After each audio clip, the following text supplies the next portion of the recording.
coming into the ministry. By at this time, we know that we need to win souls and bring them into the kingdom of God. And we minister these things again. You know, we give them milk. It's exciting.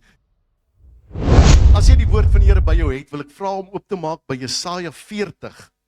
En ek wil 'n enkele vers daarso lees uit Jesaja 40 uit. Maar om Jesaja 40 en my kernvers daar is 31 te lees en te verstaan, is dit baie belangrik dat ons tog die konteks hiervan verstaan. So ek preek volgende oor die heilige kuns, nie net 'n kuns nie, 'n heilige kuns van wag. Wie van julle hou van wag? Wie van julle wag by die spreekkamer by die dokter soms? Wie van julle hou nie daarvan om te wag nie? Wie julle waarvan hou ek nie?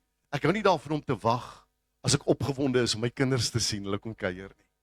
Ek kan nie meer wag om klein Rigtertjie te sien nie, want hy word amper gebore. Ek kan nie meer, hierdie wag is besig om my te eet. Weet julle waarvan ek praat? Maar daai wag is nie altyd sleg nie. Daai wag het ook partykeer iets goeds in. En in die wagperiode is die Here baie keer besig om ons voor te berei vir iets moois. En weet julle, in die periode waarin ons nou is ons in 'n wagperiode. Waarvoor wag ons? Ons wag vir die koms van die Here. Waarvoor wag ons? Ons wag vir Pinkster. Waarvoor wag ons? Ons wag vir die uitstorting van die Heilige Gees. En in hierdie tyd is dit presies daardie tyd waarin die disippels wagtend was op die Here. So Jesaja 40 vers 30 praat, hy praat daarso in vers 30 van, selfs die jong manne, nou is daar jong manne hier in die huis van die Here, steek dit jou hand so, ja dankie, selfs die jong manne, staan daar so, hulle word soms moeg en mat. Dan kom vers 31, hy sê, as selfs die jong manne moeg en mat word, sê vers 31, maar, kan jy saam met my sê maar, dit beteken hier is iets teenoorgesteld, hier is iets anders aan die gang, hier is iets wat aan die kom is, maar die, en dit is vir my baie interessant, hy sê nie die jong manne nie, hy sê maar die, wie is dit? Wie is die? Dis ek, dis jy, dis ons wat op die Here wag. Sê dit saam met my, want die wat op die Here wag. Kom ons stop net daar, hoor julle wil vorentoe gaan met die vers. Julle ken hom. Die eerste ding wat ons moet leer hier, soos daar, hierdie vers sê, daar's 'n wag. Jy kan nie net hardloop nie. Jy kan net aangaan nie. Wie van julle wens daar is 'n situasie in jou lewe waar jy net so 'n bietjie gewag het voor jy gepraat het?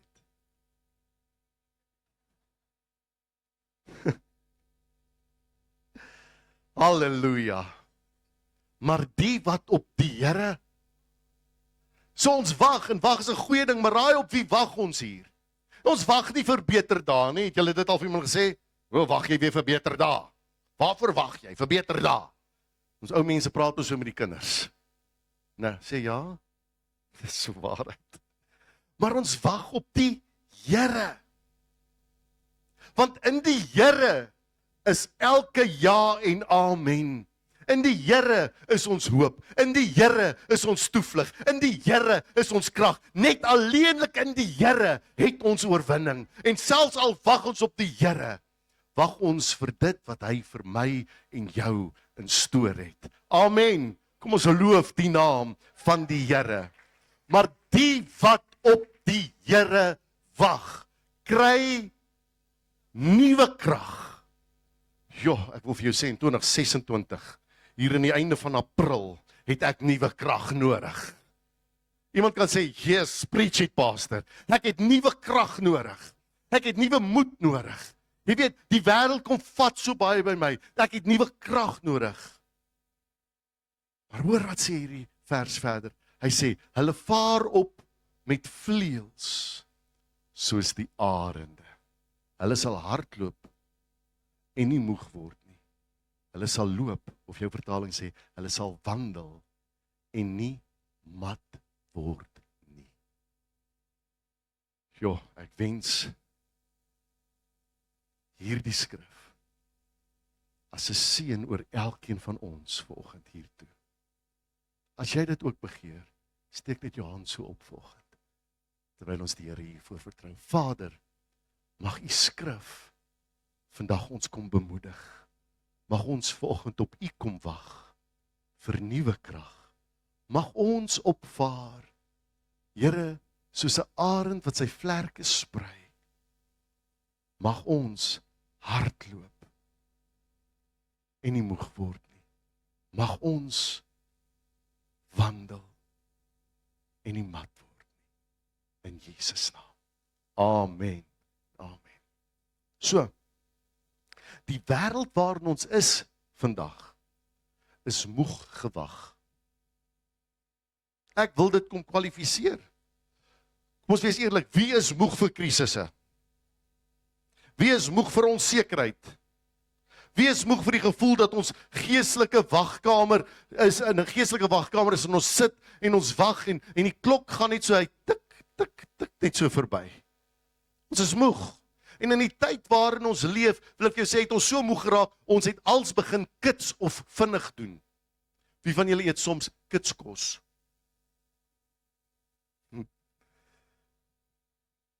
Wie van ons druk 'n knoppie, dan gaan die garage deur oop, of die hek. Want ons het nie meer tyd om uit te klim nie. Ons is haastig, ons soek gemak, ons soek vrede, ons soek rus. Maar die Bybel leer ons iets radikaal anders oor wag. Wag is nie noodwendig 'n mors van tyd nie. Dit is die ruil van krag. My krag vir dit wat God vir my instoor het, vir sy krag. So, hierdie krag wat ons hierso lees in Jesaja, het hierdie betekenis, en ek die Hebreëus hiervoor is kava. Hierdie woord beteken om letterlik saam te vou, sodat ons kragte onbreekbaar is. Ons word nie net deur te wag geduldig nie, ons word kragtig.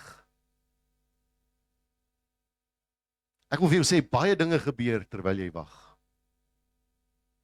So, vandag gaan ons kyk na 3 maniere, hoe die kerk in hierdie tyd kan wag, sodat ons nie mat word nie, maar met nuwe krag kan opstyg. Nou, wag maak 'n ou partykeer op jou senuwees, nie waar nie? Wie van julle wat swanger was op jou senuwees? Maar ook daai tyd, baie dankie John, baie dankie, maar ook in daardie tyd berei die Here ons voor vir dit wat moet kom. Ek onthou 'n storieetjie van my oudste dogter Juliana, sy is daarom nou nie hier nie, so ek mag 'n bietjie skinder oor haar vanoggend. Sy wil haar maatjie se gunsteling tannie ontmoet, en die maatjie sê, dis my gunsteling tannie, maar sy's bietjie kwaai, en sy's sekere dingetjies aan, jy moet asseblief hierdie tannie kom ontmoet, en nou is Juliana skoon op haar senuwees, want sy wil 'n goeie indruk maak op hierdie tannie. En nou gaan sy deur haar gedagtes, goeiemôre tannie, of goed om jou te ontmoet. En terwyl sy nou op haar senuwees raak, kom die tannie nou net nie aan nie, en toe die tannie nou uiteindelik om die hoek kom, gaan sy so, algemene kennis tannie. En die tannie kyk as sy sê, algemene kennis vir jou ook, Juliana. Dit kan ons soms op ons senuwees maak, en maak ons foute. Maar die eerste punt, ek het net 3 punte, waar ek met jou moet praat oor wag. Die punt 1 is, waag om te wag in die woestyn. Waag, woestyn. Die eerste stap na nuwe krag is om te wag. Wanneer alles rondom jou soos 'n droë woestyn voel, wil ek jou vra vandag, waag om te wag op die Here. Dalk sit daar van ons hier wat voel ek is in 'n woestynperiode. Dinge wil net nie uitkom nie. Daar's net nie water nie. Daar's net nie uitkoms nie. Wag. Baie van ons in hierdie woestyntydperk wil ons eie planne maak. Wag. Want jou plan is radikaal anders as God se plan vir jou lewe. En wanneer jy in 'n woestynperiode 'n verkeerde besluit maak, wil jy sê, hierdie besluit kan jou vir die res van jou lewe volg. Dink byvoorbeeld aan 'n Bybelse voorbeeld aan Abraham. Hy kry 'n belofte van 'n nageslag, maar dan stuur God hom vir 25 jaar die woestyn in van wag. Sy eie liggaam se kragte neem af, hy's onvrugbaar. Sy vrou is oud. Hulle raak oor hulle tyd om kinders te kan hê. Maar ek lees in Romeine 4 vers 20 hierdie skrif. En hy het nie deur ongeloof aan die belofte van God getwyfel nie. Maar hy is versterk deur die geloof en het aan God die eer gegee. Hy het nie getwyfel nie. Pastoor, maar wanneer jy dit sê volgende, daar was dan 'n twyfel. Het sy vrou nie gekom en gesê, kom ons maak 'n ander plan nie? Ja, jy's reg. Dankie dat jy my daarin herinner. Sara se ongeduld maak dat sy na Abraham toe kom. En moenie nou sê, ja, Sara, jy skuldig, want Abraham het ingestem. Ja, amper tik jy vrou en sê, ja, julle vrouens sê, soms altyd, ja, Eva. Abraham het ingestem om Hagar te gebruik. En uit hierdie mensplan word Ismael gebore. En hoef ek enigiets verder te sê? Ismael was nie die kind van die belofte nie. Ismael is die mensplan. Ismael bring konflik. God se plan ten spyte van mensefoute. Het die Here nog steeds vir Hagar en Ismael gesorg. En ook beloof dat Ismael 'n groot nageslag sal hê. Maar ek wil jou kom vra. Het God se belofte vasgestaan? Ja. Is God se belofte amen? Ja. So, as die kerk vandag voel of ons in 'n woestyn is, waar die hulpbronne min is, en waar daar baie teenstand is, en droogte is, en hitte is, moenie self probeer planne maak. Vertrou die Here. Jy sien, 'n selfoon wat pap is, kan homself nie laai nie. Kan homself nie laai nie. Jy kan al hoe harder probeer om daai selfoon aan te sit. Wat moet daai selfoon doen? Hy moet wag aan die kragbron. Hy moet eers charge. Die woestyn is nie die plek waar jy sterf nie. Dis die plek waar jy jou eie krag neerlê en op God vertrou. Kom ek noem 'n beter voorbeeld. Ons is almal wilde lote wat ingeënt is by die ware wynstok. Waarvandaan kry jy jou krag om vrug te dra?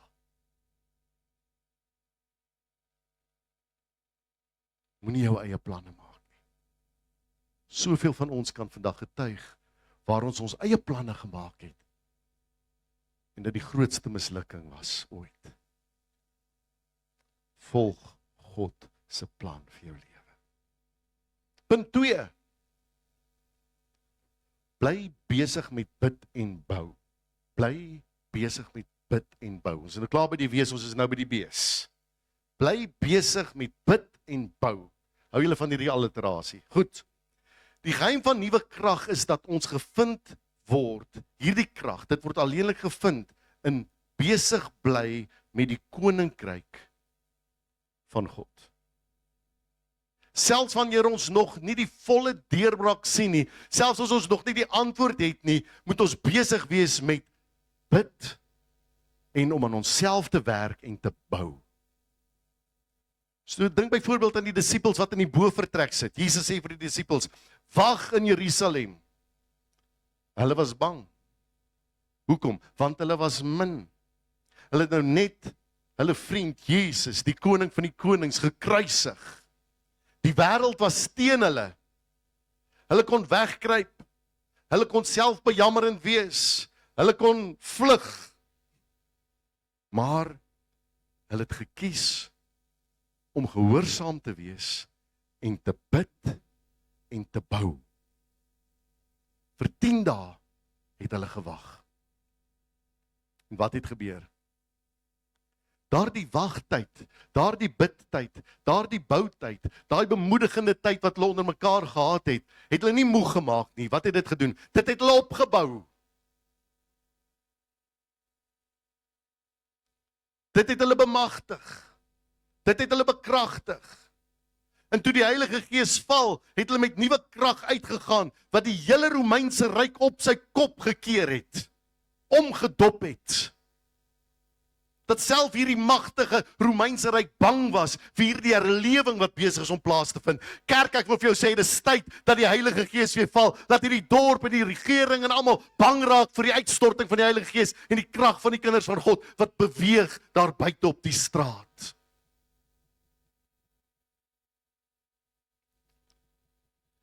Jy weet, 'n ander voorbeeld, ek weet nie wie van julle dit nou sal glo nie, maar ek was op 'n stadium 'n atleet. Dit lyk nie nou meer so nie. En ek het nie aan die rolkompetisie deelgeneem nie. Ek het hekkies gehardloop. Jy weet, wanneer 'n atleet besig is om en voorberei vir 'n wedloop, daai laaste week voor daai wedloop, noem ons, jy taper af. Jy begin minder oefen, sodat jou spiere ten volle kan herstel vir die dag van oefening. So jy rus nie omdat jy lui is nie. Jy rus sodat jou spiere kan sterk word en jy weer kan herstel en jy jou maksimum krag kan bereik sodat daar 'n maksimum uitbarsting kan wees wanneer jy besig is om deel te neem.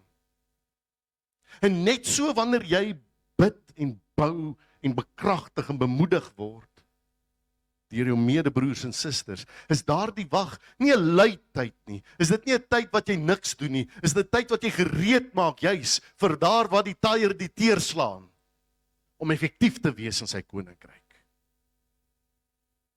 Elke gebed in hierdie wagtyd is 'n deposito van krag wat God in jou gees maak vir die dag wanneer die deure oopgaan vir dit wat God vir jou instoor het. Ek wil jou sê, jy mis 'n goeie preek vanoggend. Kan iemand sê amen? Dis God se begeerte. Punt 3. Ons was by die wees, toe is ons by die bees, nou is ons by die fees. Visief. Vaste verwagting bring vervulling en vrede. Kan ek dit weer sê? Vaste verwagting bring vervulling en vrede. Jy sien, nuwe krag kom wanneer jou oë nie meer op die horlosie is nie.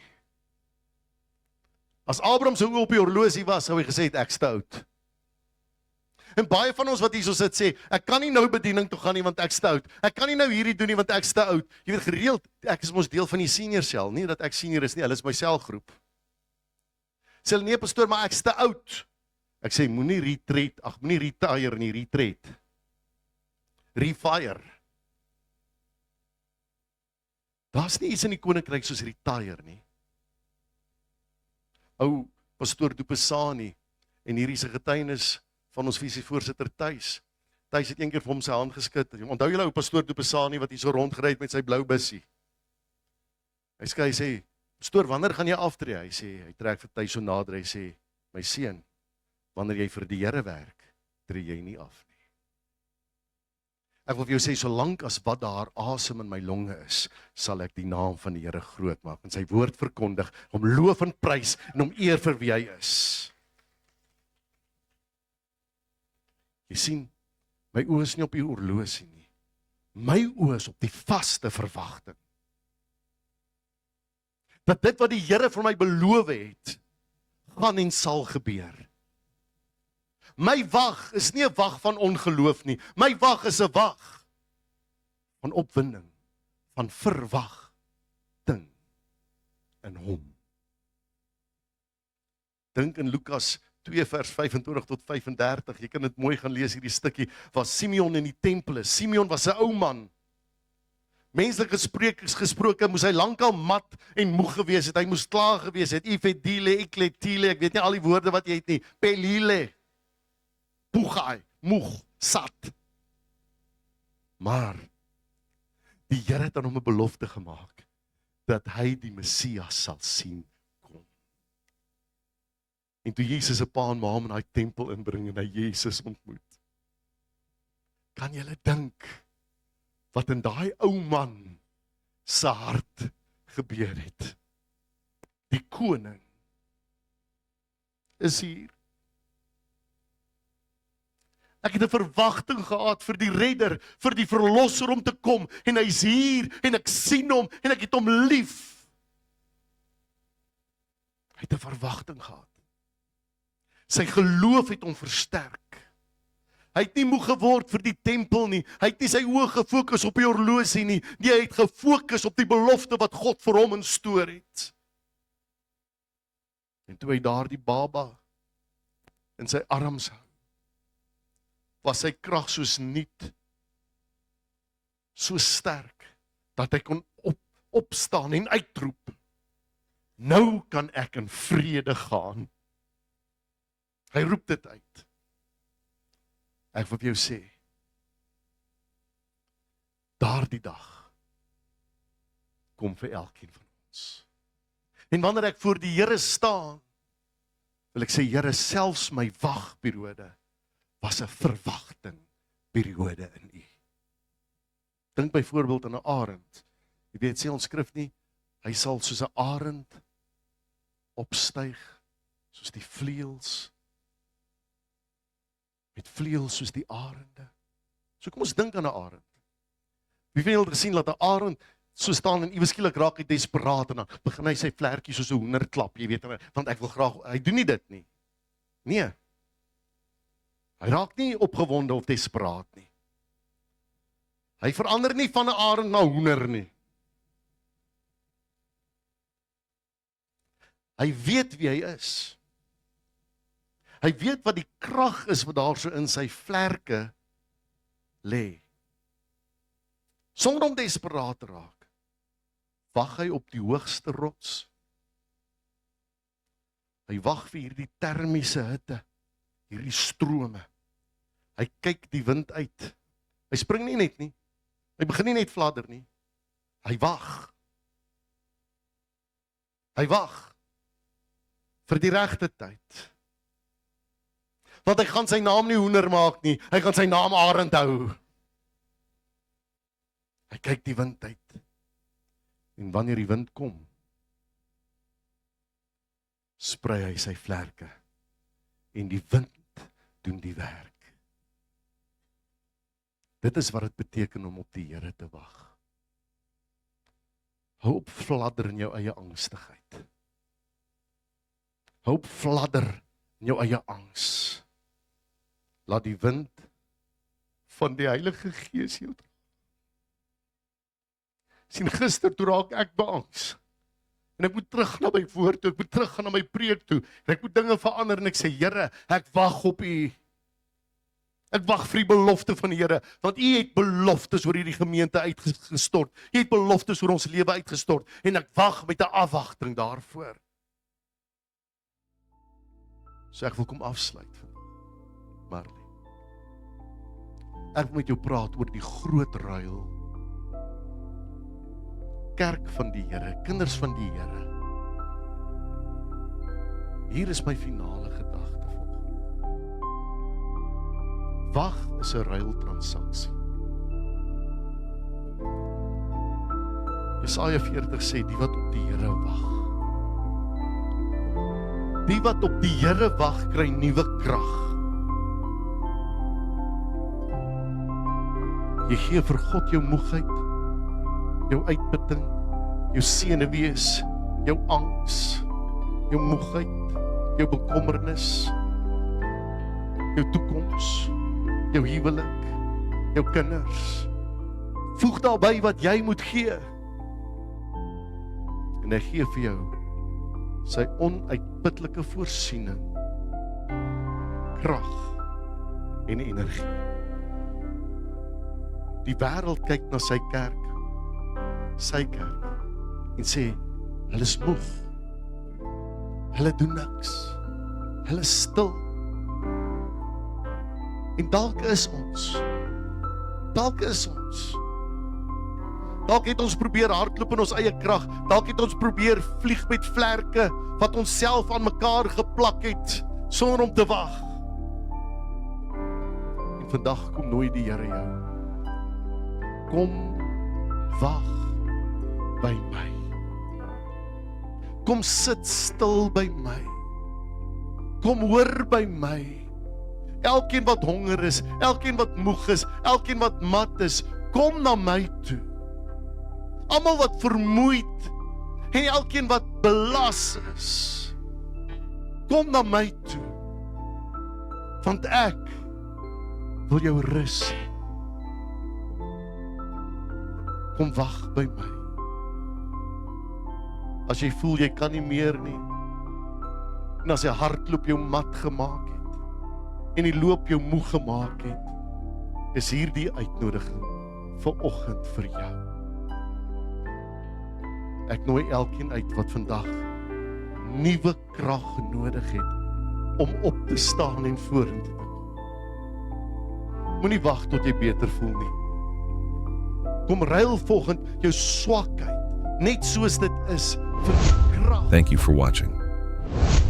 As we come to the end of this powerful message, we invite you to be part of something greater. At Barberton Full Gospel Church, our mission goes beyond these walls. Through our benevolence ministry, we bring hope to those in need, we care for the elderly, and through the Barberton Recovery Center, BRC, we walk with individuals on a journey of restoration, healing, and new beginnings. We also invest in the next generation through Kids in Christ. But we cannot do it alone. Your partnership can make a real difference, whether through giving, volunteering, or prayer. You become a vital part of changing lives and building a stronger community. Join us, stand with us, be the hands and feet of hope. Barberton Full Gospel Church, together we make an impact that lasts.